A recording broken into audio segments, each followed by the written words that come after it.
Well, if I can ask everyone to take their seats, there are plenty of seats.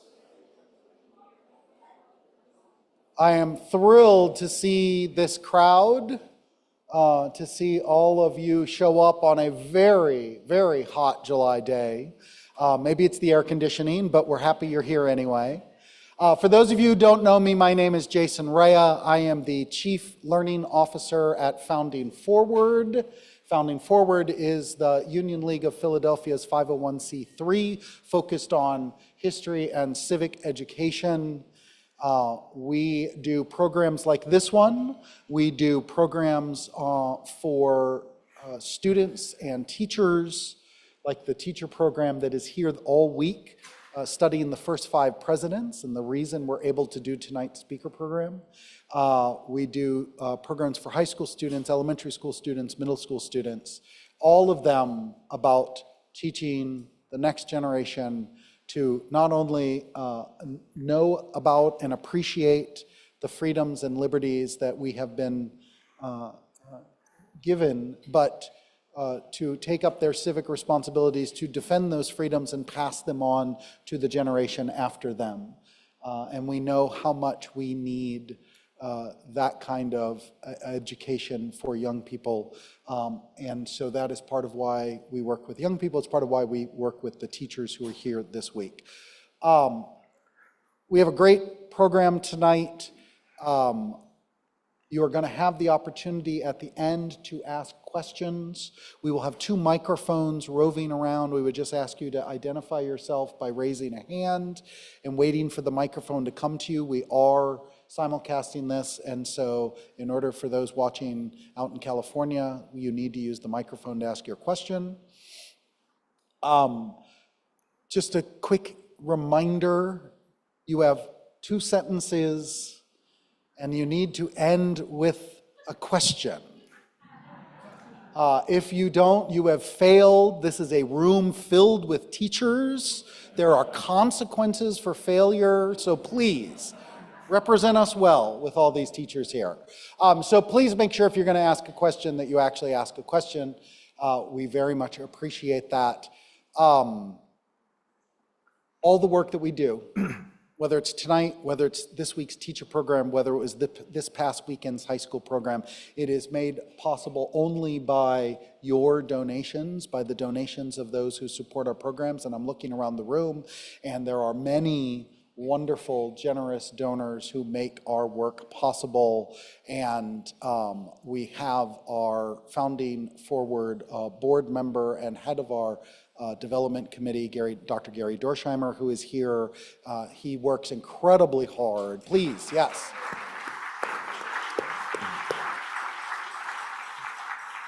And I also want to recognize our scholars.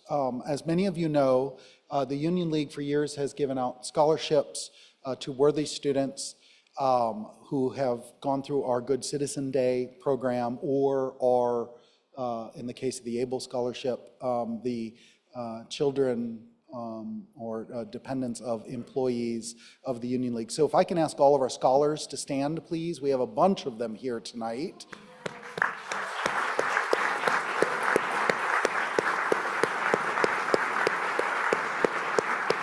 Thank you. And they're going to actually join our speakers afterwards for dinner and have some extra time with our tonight's speakers and authors. So that's enough of me. Paul Snitzer is the chair of our speakers subcommittee, and he's going to introduce tonight's speakers.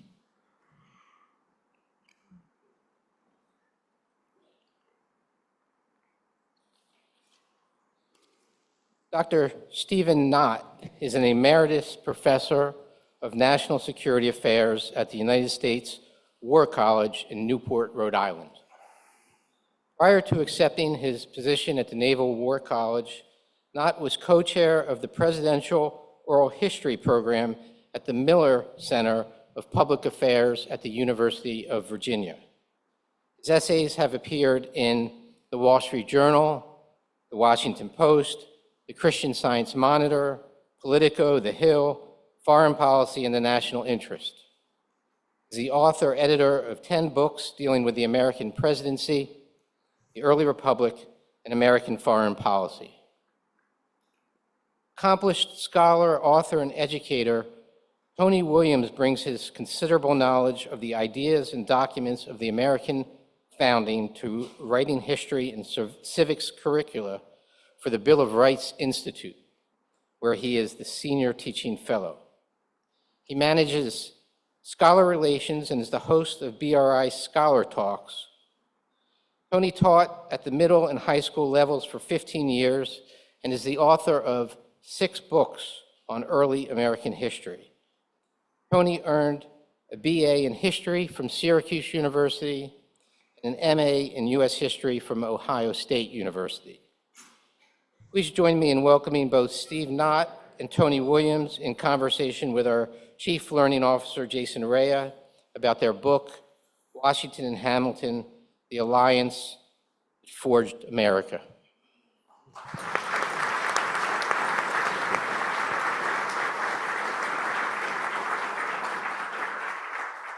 So gentlemen, thank you so much for being here. I want to dive right in. It seems on the surface Washington and Hamilton is a fairly unlikely alliance. So what is it? What was their relationship like? And we'll get into how did it happen, but give us that thumbnail. What were these two guys who made such a difference? What was it?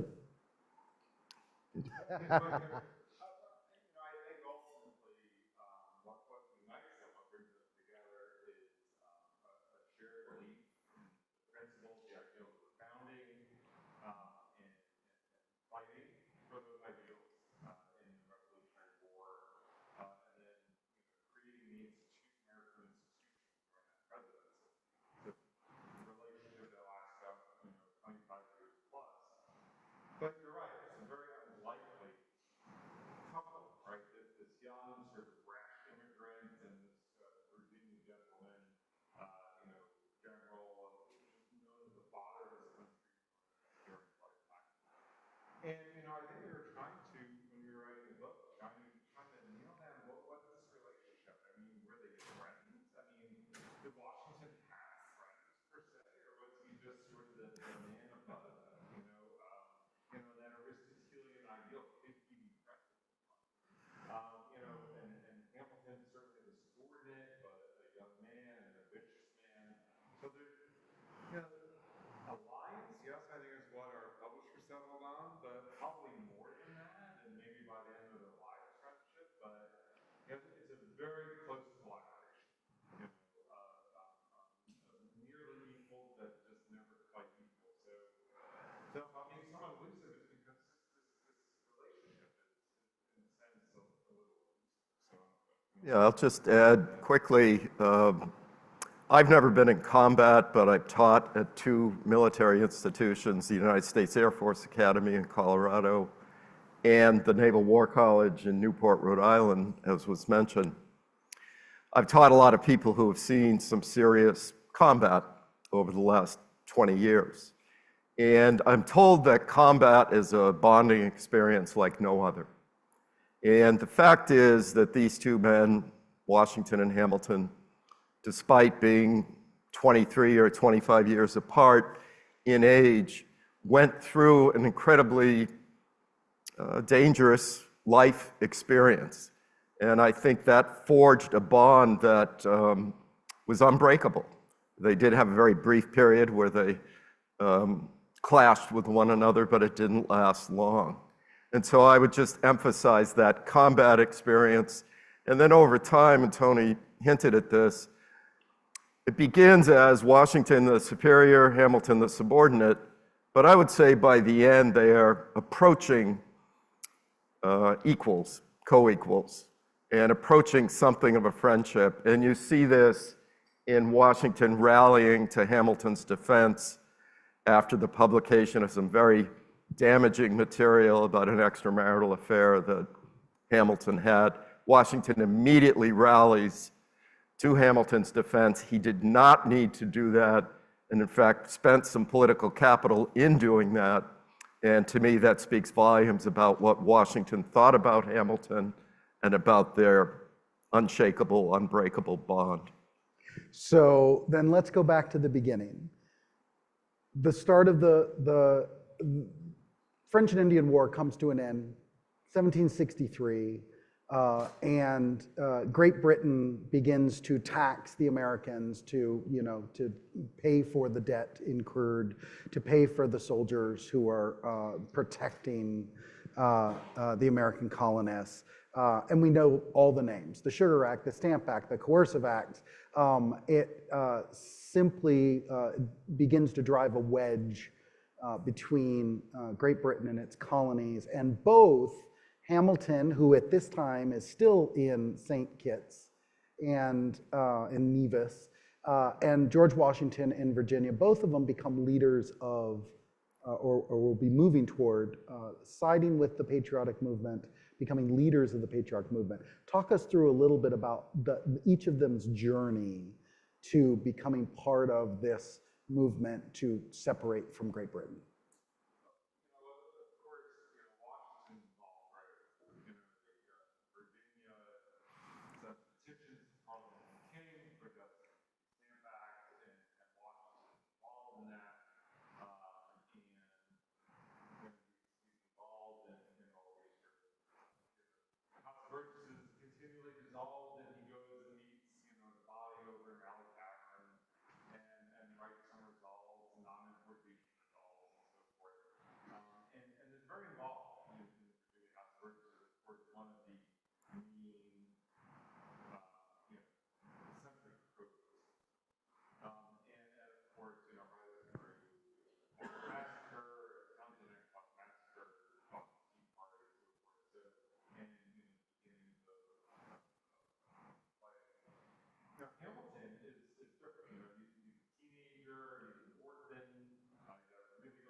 Yeah, I would just add to that, while Hamilton is a student at King's College, which is now Columbia, as Tony mentioned, he's writing these pamphlets in defense of the revolutionary cause, highly critical of the British Parliament, the typical sort of arguments you would have heard at that time by those Americans who were slowly gravitating towards the idea of independence. So he's very much a part of this intellectual ferment at one of the nation's leading universities. But the interesting thing about Hamilton as a revolutionary, and we go to great lengths in the book to make this case, is that Hamilton was very much a sober revolutionary. And by that we mean he was always concerned about the possibility that revolutions have a tendency to consume themselves, to turn in on themselves, the French Revolution being perhaps the best example of that. And when he is at Columbia/King's, a mob attacks the president's house. The president of Columbia, King's, was named Miles Cooper. Hamilton as a young man, as Tony keeps mentioning, this guy is maybe 18 or 19 years old, he actually stands on the steps of the president's house and keeps the mob from dragging the president out and possibly killing him, because the president was a Tory. He was loyal to the crown. And Hamilton basically says to the crowd, this is not what we're about. Yes, we're about independence. Yes, we're moving towards what will become a revolution, but we do not do things like this. And throughout his entire career, putting his life on the line for the revolution, he's always sort of putting the brakes on any excesses that historically revolutions have a tendency to devolve into. And one last quick note, by speaking on the steps of the president's house, he gives the president time to escape out the back of the house.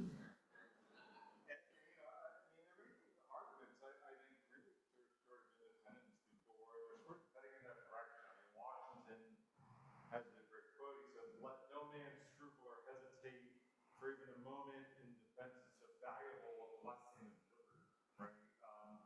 And he's considering going to war.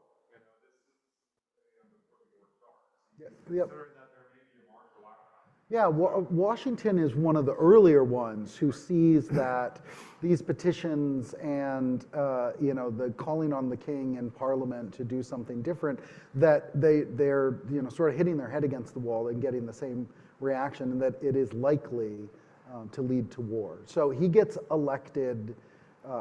He gets named commander-in-chief. He goes to Boston. He takes over the army, which is a nightmare of the militias. But we'll skip over that. When does Hamilton, who is in a militia, in the New York militia, becoming an artilleryman, when does Hamilton come to Washington's notice, and when does he invite him in?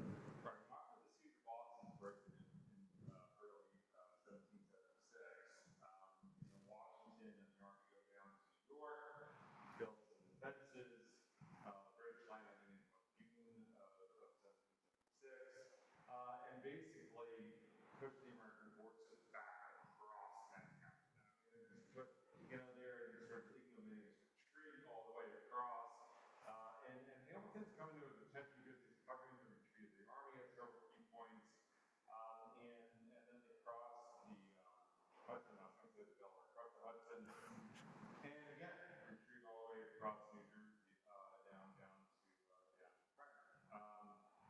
And at that time, Washington is noticing Hamilton for the back end of the army covering their retreat. But most certainly comes to attention on Christmas night. At the Christmas night, in the Battle of Trenton. The Prussians are surprised, of course. This is the crossing of the Delaware. Daring attack, yes. This is the crossing of the Delaware. It's a bold, daring attack. Washington handled everything.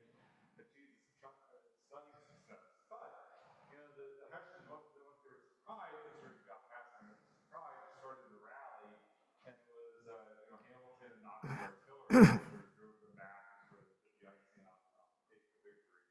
And then again, they crossed the Delaware, recrossed it to win the battle of Trenton. And so at that point, he's really come to his attention, and he's invited by Washington to join his act. So that's an important moment because ultimately the aides de camp that are there are really known as Washington's family. And you both write quite eloquently about the fact that Washington, who was without his own children, adopts these young soldiers, and certainly in the case of Hamilton, changes their lives, because Hamilton, and I promise I won't quote the musical too much, but he's nothing without Washington. So talk about what that ends up meaning for him in that sort of first part of, before the first break. I think it's important for a number of reasons. One, Washington is now dependent on his aides. He's burdened, he's overwhelmed, and Hamilton, I think, becomes sort of the right-hand man.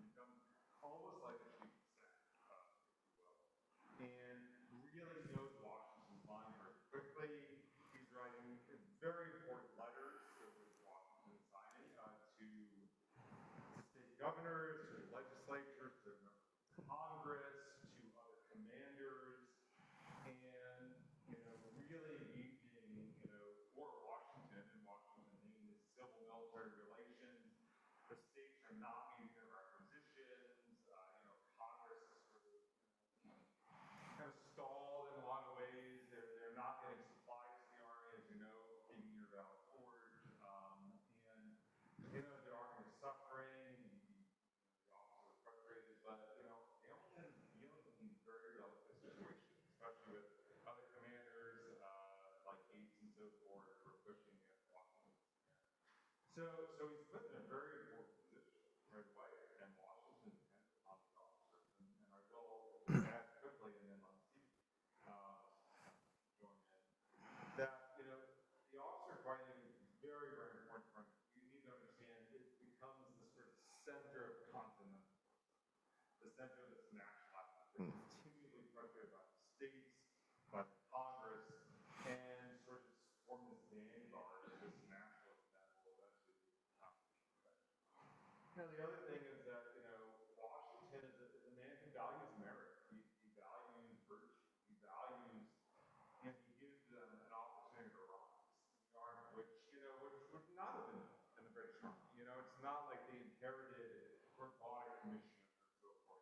This is something that they earned, and he's promoting these young men of talent and virtue very, very quickly. And I think that speaks volumes to Washington's openness to listen to those officers and to trust them, and to provide them an opportunity to rise and for mobility, which is not bad.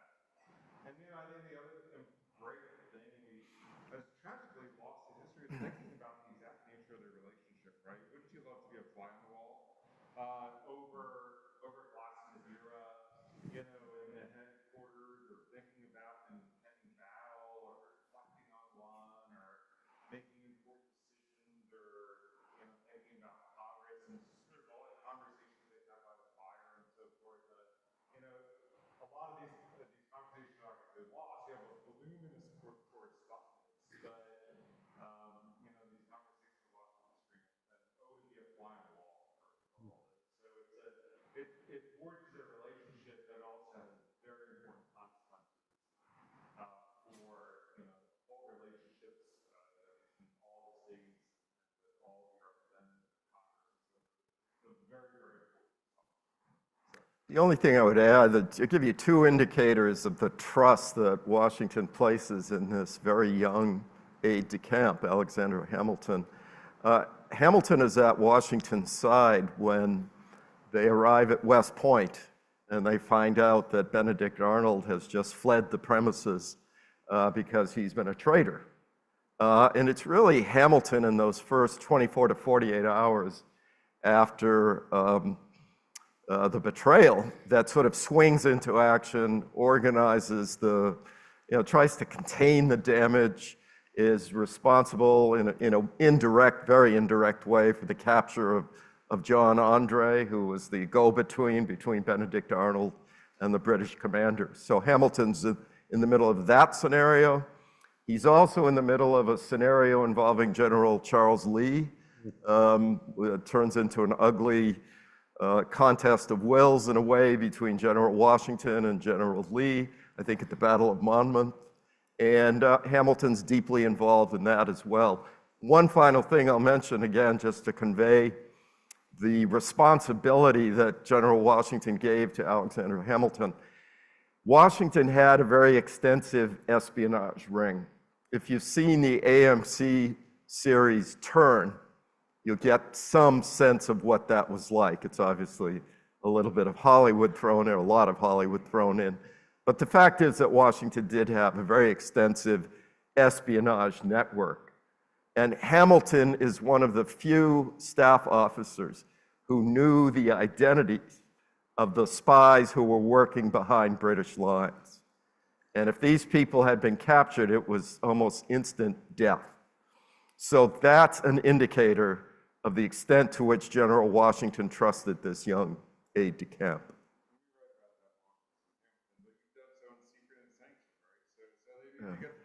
Yeah, there's 2 books you need to buy. So. Fund my retirement. Thank you, Tony. So I want to, one of the things that is really important to George Washington and seems to be as well to Hamilton, though in a different way, is civilian control of the war, of the army. There is even a moment where Congress, leaving Philadelphia on their way out the door, vote essentially dictatorial powers to George Washington. Tell us about that.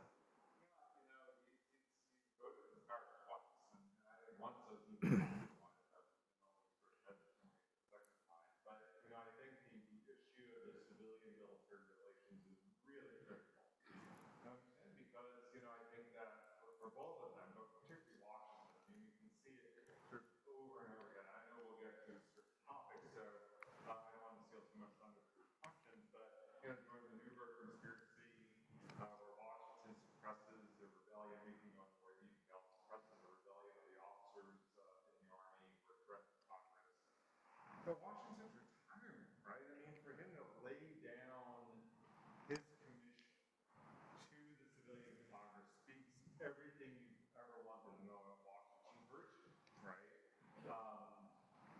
No one had ever done that, right? I mean, you have to go to a quasi-legendary figure in Cincinnati, that's why Washington's in Cincinnati, right? To lay down your sword, lay down your commission, and return your flag, right? And that's exactly what Washington does. And in both these examples, Newburgh conspiracy and surrender his commission, I mean, it's his highest hour to sort of paraphrase Churchill, but here's the secret, right? He does it over and over again, right? And he does that for the presidency, right? He could have just served for life, and he doesn't, right? And so establishes that example of Republican self-government for us, right up to us today. We are the interpreters of one. So I can't give it up for that. Yeah. The only thing I would add to that is one of the accusations that you frequently hear directed against Hamilton is that he was a closet militarist, that he dreamed of seizing power. If you've read David McCullough's book, John Adams, or watched the HBO documentary, which is well done, Hamilton comes off as, again, this sort of closet autocrat who's plotting to overthrow civilian rule and install a military dictatorship with him at the head. That is complete fiction, but it has taken root in a lot of quarters. To this day, you will still hear people saying that. Now, there's a smidgen of evidence to perhaps support that accusation. Well, there's a couple of smidgens. One is when he was about 16 years old, he wrote a letter to a friend saying he wished there was a war that would get him out of his groveling condition, as he put it. Now, he's a teenage boy, and he's looking for excitement, and he wants to be a hero. So I dismiss that as the musings of a teenage boy. The more serious piece of evidence is at Newburgh, where some historians... Let's talk about Newburgh. Tell us about Newburgh. So at Newburgh, the American or the Continental Army has defeated the British at Yorktown in October 1781. Then there's kind of an uneasy truce, and peace negotiations have started, but nothing has been worked out yet. The British are headquartered inside New York City, where Washington has that spy ring operating. The Americans are out in a suburb of New York City today, Newburgh, where they are camped, and both sides are waiting for a sort of political resolution to the American Revolution. While this is going on, once again, the Confederation Congress has failed to deliver on salary, on equipment, on food, just basic supplies that any army relies on. And so a lot of mid-level officers are frustrated over the fact that the civilian Congress in Philadelphia is not paying them. And they start talking about marching on Philadelphia at gunpoint and demanding their back pay. Hamilton's role in this is, in my view, murky. You'll get some historians who'll say he was kind of deeply embedded in it, others who say not at all. I'm sort of in the middle there, perhaps. I wouldn't say it was necessarily Hamilton's finest hour. He probably could have been more assertive in terms of putting this thing down. But in the end, he certainly followed the directions of George Washington, who pulled the rug out from under the coup plotters by basically appealing to their emotions and saying, look, I've been with you now for, at that point, almost 8 years, I think. He puts his glasses on, takes a letter out of his pocket, talks about going blind in this old and gray and blind in the service of his country. And by the end of his talk, this hardcore officer corps is weeping because he shamed them into realizing they were about to betray what the American Revolution was about. It's one of the more dramatic incidents in American history. Hamilton's in that room as well. I've been waiting for this all night. Yeah. Yeah. Yeah, no, exactly right. It's just a great moment. It happens to be on the Ides of March. I mean, you can't script this up any better. You can't make it up, right? And he goes into the temple of virtue and suppresses his rebellion. And it's great theatrical gesture. Hamilton's involved. It's like Steve said, pretty murky, but he seems to be involved. He seems to want to use the discontent of the army to force Congress to impress upon Congress to take more power, or just exercise. I should say exercise the powers of a national government, right? Not a sovereign nation, which it couldn't do under the articles and Muslim way. But and he tries to get Washington involved, right? And Washington sort of won't take the bait. And afterwards, what Hamilton more or less kind of admits what he was doing. I do not think he was involved in any way of actually planning a coup. But he does kind of say, this was sort of a useful thing to suppress the Congress. And Washington says that in very important. He says, the army is a dangerous instrument. And it is, right? And so I think there's another example of how Washington, Hamilton's maybe playing a little fast and loose with the government in this case, but Washington will have none of it, suppresses it rather than going with it, and ultimately says, no, you can have it, and eventually retire. Just a quick follow-up. Washington always was a moderating influence on Hamilton. Mm-hmm. That's why this alliance worked so well. These two worked so well together.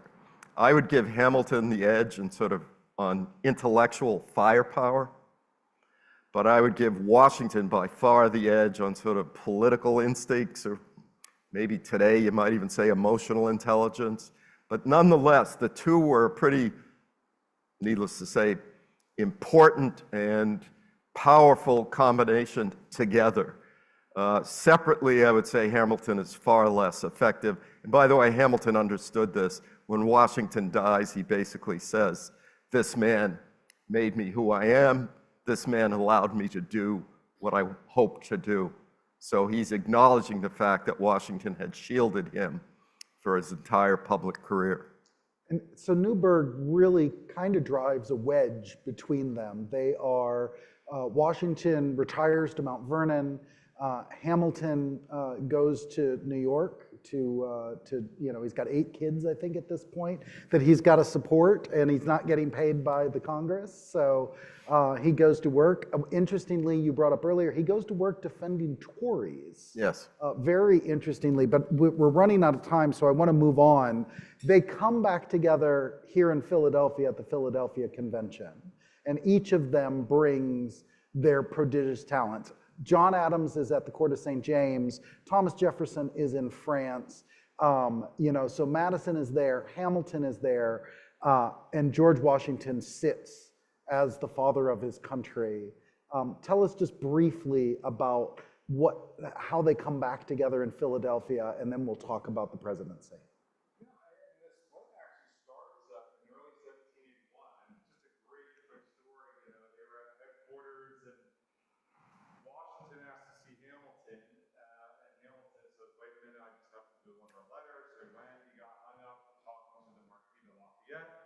And he took about 10 minutes or so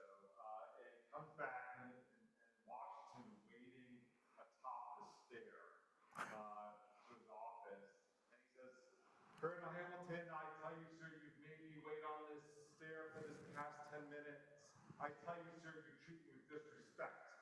I don't know about you, but I would crawl into the biggest hole I can find and never come out again and pull a rock on top of me. But Hamilton's brash, right? He's a man of honor, and he's quick to defend that honor. He says, I was not aware of this, sir, but since you choose to point it out, we part. And they sort of separate, and Washington kind of regrets the moment, and an hour later offers them to have a meeting, very magnanimously offers to subordinate a meeting, which he didn't have to do to kind of clear the air. Hamilton actually refused the meeting. Yeah, it's unbelievable. And they keep up appearances for a few months, but then Hamilton does go to New York, and comes back to Yorktown once he gets to the battlefield of command. But, you know, during that time, they don't really talk. There's a few perfunctory letters exchanged. And had not the Constitutional Convention taken place, they probably would have just gone their separate ways and maybe not really spoken too much. They come back, though, and they play very important respective roles in that convention. Washington, of course, is unanimously elected president of the convention. He hesitated upon whether he should even go. He had retired very publicly, didn't want to appear to be a Caesar coming back into power or to overthrow the government, and he reluctantly attends. And, you know, he's sort of he gives legitimacy to the whole thing, right? Everyone knows Washington. They trust him. He's known as the pater patriot already, and so the father of this country. So he doesn't speak much, but his mere presence lends, you know, it gives it an air of dignity within the convention, but also will lend legitimacy to the final product as well. Hamilton goes with as part of the three-man delegation with Langston and Yates, and they're part of the Clinton anti-federalist faction. And so they know he's going to be outvoted the whole time, and that's why they were sent. And so he speaks a fair amount. He doesn't really have much influence. Gives this sort of pretty radical speech on June 18th, but a lot of historians suggested, and I think I agree. I think Steve does that. It's sort of, I think it was sincerely meant what he said. It sort of created an even more powerful government than what was done in the Virginia plan. But probably somewhat suggested that he was trying to be strategic and trying to moderate the Virginia plan in the mind of the delegates with a stronger plan. And it does seem to sort of work and push them towards the compromise. But he's sort of frustrated. He's outvoted. Eventually, the other two leave the convention permanently, and so he's kind of back and forth New York and has important things to say, but will become much more effective, I think, in the ratification. Yeah, when he returns to New York, as Tony mentioned, New York State was controlled by an anti-federalist governor, Governor Clinton. He had appointed this Lansing and Yates and Hamilton, so Hamilton was outnumbered. He was kind of neutered at the convention. But his key role, arguably, is when he returns to New York, he leads the ratification battle in New York State against Governor Clinton's forces. And everybody assumed that Clinton was going to win this battle. And if New York State had refused to ratify the Constitution, it's conceivable the whole thing would have unraveled. So this was a critical state. This is the point at which Hamilton organizes the writing of the Federalist Papers. And if you've seen the musical, you know that Hamilton wrote 51 of the 85, Madison 29, John Jay 5, I think. But the point is, these papers provided a kind of talking points for pro-ratification forces in some of the other states and helped Hamilton marshal his arguments to win ratification in New York State, which was absolutely critical. And he does not get enough credit for that, in my view. So as we're winding down and want to be able to do questions in a little bit, I want to run through the presidency. The Constitution works because everybody makes the assumption that George Washington is going to be the first president. And you have this great quote where you talk about it is a mandate to execute and define the nebulous powers of Article 2. I love that because that's what everything George Washington does is precedent setting. The first, well, not the first thing, but one of the first things he does is who does he appoint? Hamilton. Secretary of Treasury, only because Gouverneur Morris isn't available because his finances are a shambles because of the Revolution.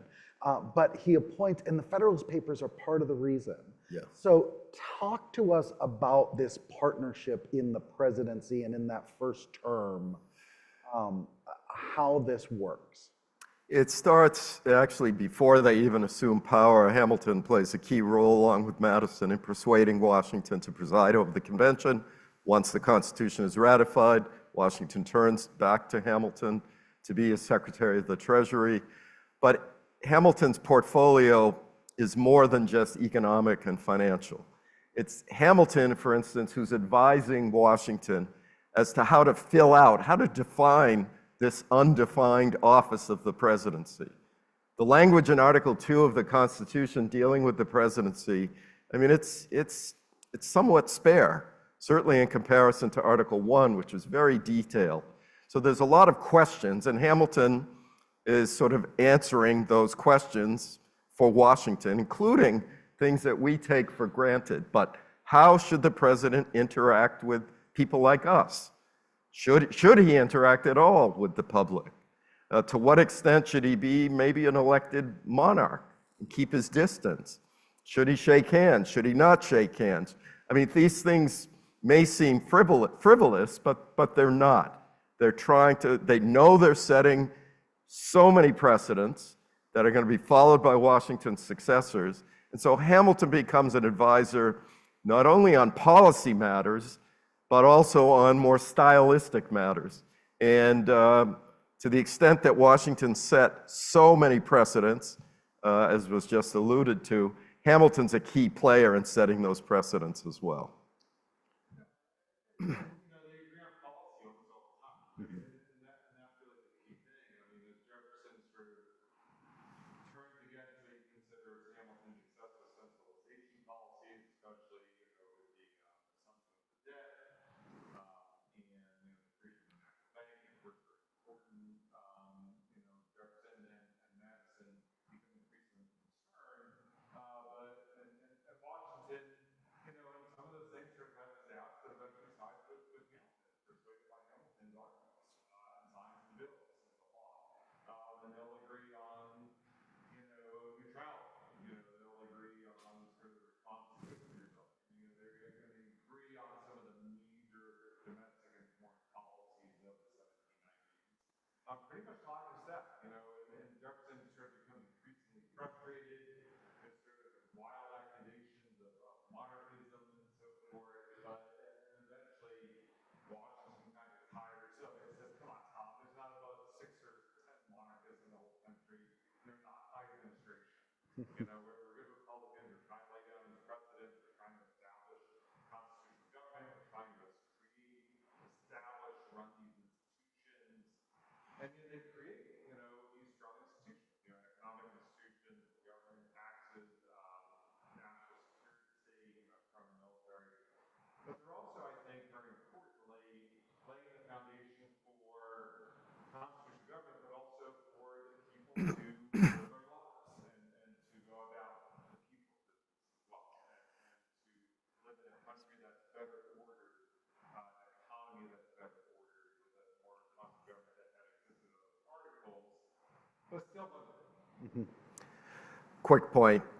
They were also devoted to making the American people think of themselves as the American people. Hamilton's phrase, he wanted Americans to think continentally, to stop thinking of themselves as Virginians or New Yorkers. So if you would ask somebody in the 1780s, what is your country? And if you were from New York, you'd have said New York. They're trying to break that. They're trying to create a sense of American identity through things like a Thanksgiving proclamation in, I think it was October of 1789. Washington addresses it to the people of the United States of America. And a lot of the governors were upset about this. They thought their power, their sovereignty in a sense, was being, delegitimized. And in a sense, it was. because that is a primary objective of both these men, getting us all to think of ourselves as Americans. So last question, and then we'll open it up for questions. I came away from your book thinking that in some ways the farewell address is kind of the culmination of this partnership, because it's Washington's ideas, but massaged and wordsmithed by Hamilton, and it's brilliant still today, but it's some of the most key, principles that this country was, ends up trying at least, or regretting to try to embrace. Yeah, thank you. A lot of good teachers in the audience who are teaching parallel to students. It lays down sort of ideas about party and unity, national union, very important, foreign policy, ideals, and so forth. So yeah, he laid down very important principles. Also of note, Madison worked on the first draft, and Washington retained some of that, but Hamilton's stamp was definitely on it. And I think you're right. I think the principles contained within the farewell address are representative and sort of embody their 25-year and collaboration, as I said, from sort of starting in the resistance to Great Britain, through the Revolutionary War, the constitutionalism, and then finally creating America during the presidency. I think it embodied all of that. And really, I think we should all revisit it because it really pushes us towards a greater national unity, a greater moderation. Maybe we've lost that a little bit today. I don't know. Maybe I'm off base on that. But it's never more sorely needed than in today's time. So let's open it up to questions. Who has questions? Judge Demby will wait. No, we need it for the video. Thank you. You talked about how they reached in, we'll call it a snit. Can you hold the microphone a little closer? They had a snit. I mean, it was a split over something fairly silly, probably a bad night, but Yeah. you really didn't say what it was that brought them back together. Oh. I think it was meeting at the Constitutional Convention. They are not only dealing in sort of these long hours and all, but also outside. Having a glass of beer, having dinner. They spend time together, and there's some key letters that show this. When Hamilton returns to New York, and Washington's like, we're at a standstill. I sort of regret coming here. I don't know what the outcome's going to be. And he says, I wish you were here. It's sort of very tender words on Washington's part. So there's those words and a few others that sort of represent, they kind of lean on each other, and that they are, on some level, friends and certainly long-term collaborators. And he wants Hamilton back. He's depending upon him, and he wants him arguing in the convention, but also, sort of depending upon mutual support. I should add that you're right that it was this kind of this snit, over a slight that doesn't seem perhaps to us to be all that big of a deal. But what's underlying it is that Hamilton had been pressing for some time to be given a combat command. He was a tremendous staff officer. Washington could not afford to lose him. And so Washington repeatedly denied Hamilton's request to be in combat. That's what's underlying this, at least for Hamilton. Right, he wants sort of immortal fame. Exactly. And wants to win the battle before this thing ends. Exactly. And he sort of gets it at Yorktown. He leads a key charge at the Battle of Yorktown. Right up front, and then we'll go over here. Well, thank you very much, gentlemen. Just this calls for a hypothesis, but had not Alexander Hamilton been killed in a duel, what could you imagine? Would he have gone on to in government, national or state, or in civil society? What would possibly have been his future? So one of the great, obviously it was a tremendous loss to Hamilton's wife and to his 7 surviving children. His eldest son had been killed in a duel 2 years prior to Alexander Hamilton being killed in a duel. So obviously it was a tremendous loss to the family, who, by the way, he left almost penniless. The accusation that was raised by a lot of Jeffersonians that Hamilton was corrupt is complete fiction. But one of the things we as a society lost was that Hamilton was planning to write a memoir/treatise on political philosophy. And that would have been a tremendous work for all of us to refer to today.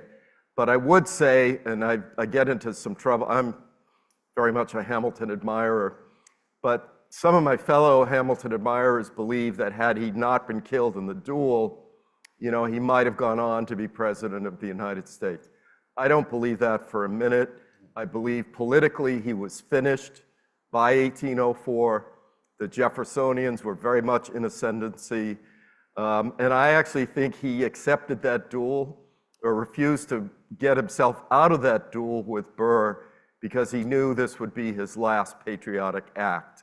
In other words, Burr will likely shoot at me, perhaps wound me, maybe even kill me, but that'll be the end of Aaron Burr in the political world, and he was absolutely right.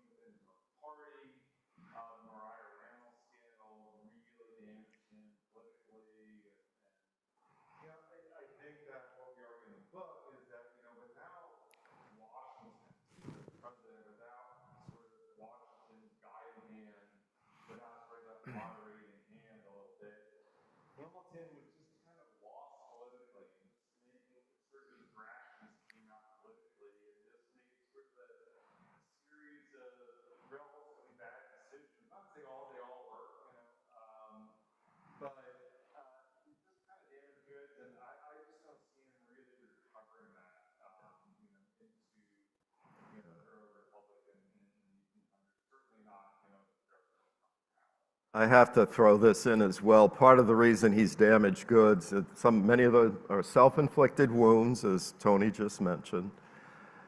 But you also have to acknowledge the Jeffersonian press did a tremendous job in terms of destroying Hamilton's reputation. The original fake news. Well, the original politics of personal destruction. It's Jefferson's press that reveals the fact that Hamilton had had this extramarital affair, which he had. I'm not up here defending it. He didn't defend it, but they did everything they could to destroy him politically. Thank you. That was kind of the importance of getting a question in early. That was my part of my question was, did Hamilton have presidential aspirations? I'm not sure if he could have been president anyways. He could have been president. All of that founding generation was grandfathered in under the Constitution. So I'll give you an easier one because I think you mentioned, I agree, they were a great team, Washington and Hamilton. It's kind of a what if, and how Madison had split with Jefferson. Had Washington lived a little bit longer, do you think he would have talked Hamilton out of the duel with Burr and been a little bit of a guiding hand there? It's a what if, but it's a great, it's quite possible because we argue in the book that, again, Washington was very much a moderating influence. It's quite possible that duel wouldn't have happened. But I mean, that's also assuming like, that he would have known about it, Yeah. assuming, they would have like exchanged letters over. I mean, if he had like been in the same city, perhaps, but otherwise, I don't know. In sort of 18th century communication, that's very likely. But Steve's right that had he been aware of it, he might have had some kind of moderating. It's important to note that when Washington died, you can almost, through these letters that still exist in the Jefferson circles, you can almost hear the sigh of relief. Kira, you have a question? With this conversation about him becoming president, I was contemplated the idea that possibly they put in that clause in very sparse Article 2 about not being able to be an immigrant was, to prevent Hamilton from potentially becoming, not true? Not true. No, he could have been. All of them were deeply concerned about the possibility of a foreign government planting what today we would call, or in the intelligence community, would call a mole, who would work his way up to the top and be actually working for a foreign government. They were deeply concerned about that. But they did not have Hamilton in mind. Laura?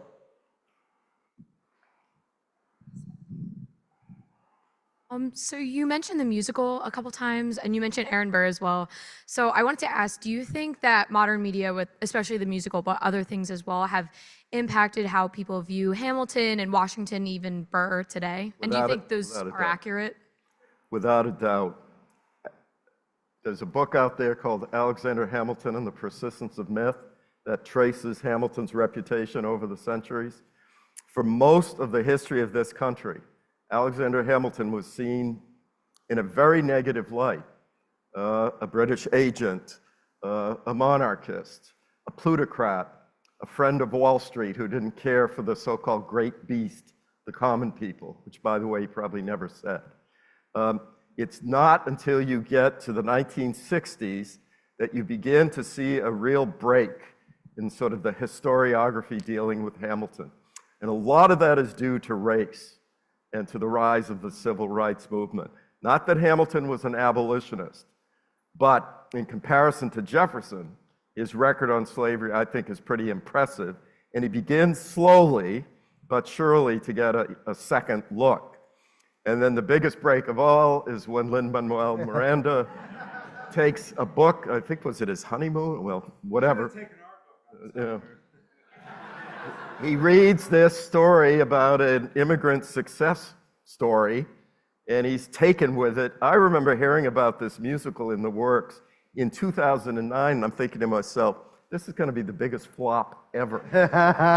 No one is going to go see a Broadway musical about the first Treasury Secretary.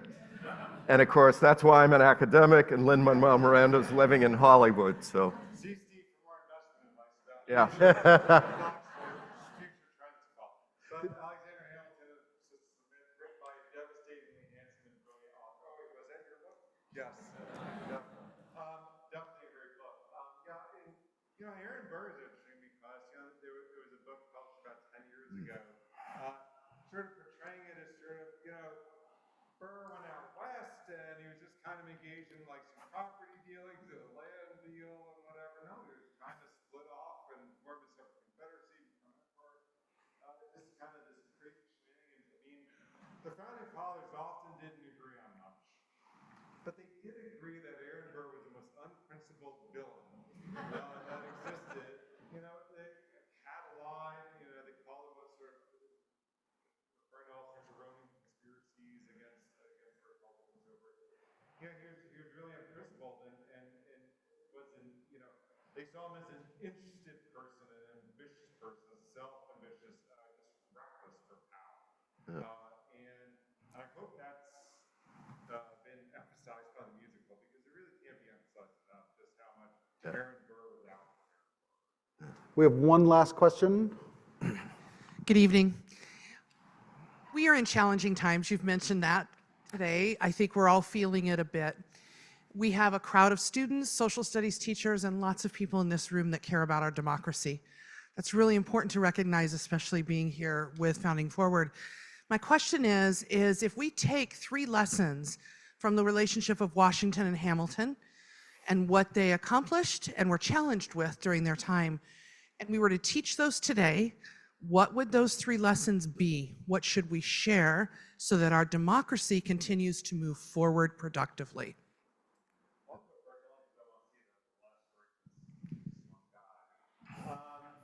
I can think of a few at least. I think that one is, you're looking at 2 people who, and we can think of many other founders too, who just dedicated their lives. They could have done other things. They could have pursued wealth. They didn't, Hamilton didn't have to join the revolution. He didn't have to put his life on the line. He was a new immigrant. He was a young kid. He could have just stayed in college.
You know, I think we really need to recover those three things, but particularly that last thing, and I think Washington and keep some of those things unpacked. I would just add that both Washington and Hamilton were very concerned with, particularly when Washington was president, that the president conduct himself in a dignified manner. And part of conducting oneself in a dignified manner is avoiding demagoguery. Do not appeal to people's lowest base passions. And in fact, more often than not, be quiet. You do not have to comment about every issue that comes down the pike. And so Washington and Hamilton appreciated the value of silence. You know, the president doesn't, in fact, shouldn't be in a position of stirring the pot. The president shouldn't be pitting one American against another. The president should be very restrained, very moderate in the language that he, eventually she, utilizes.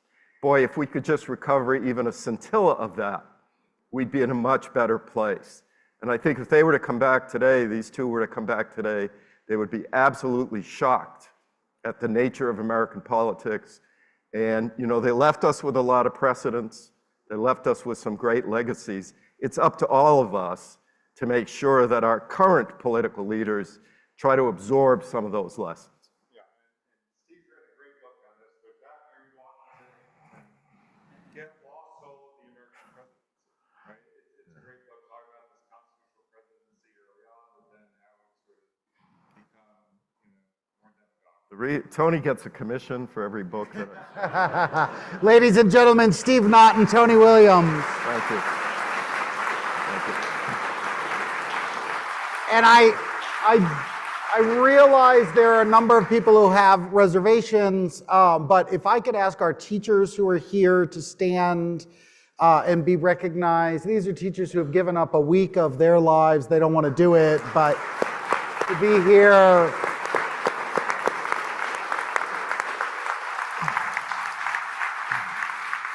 Thank you for all the great work you do. We really genuinely believe that teachers are one of our most important resources. Thank you for everyone else for being here. Next week, on Tuesday at Tarsdale, the history of Eastern State Penitentiary, and with the new president and CEO and friend of Founding Forward and the Union League, Curry Sautner. And then 2 weeks from tonight, we have Medal of Honor recipient Alan Lynch from Chicago. He is going to be here for the teacher program, and he will be speaking from his memoir, same format, his memoir, Zero to Heroes, so telling his story. So please come back. Thank you very much. Thank you. Thank you.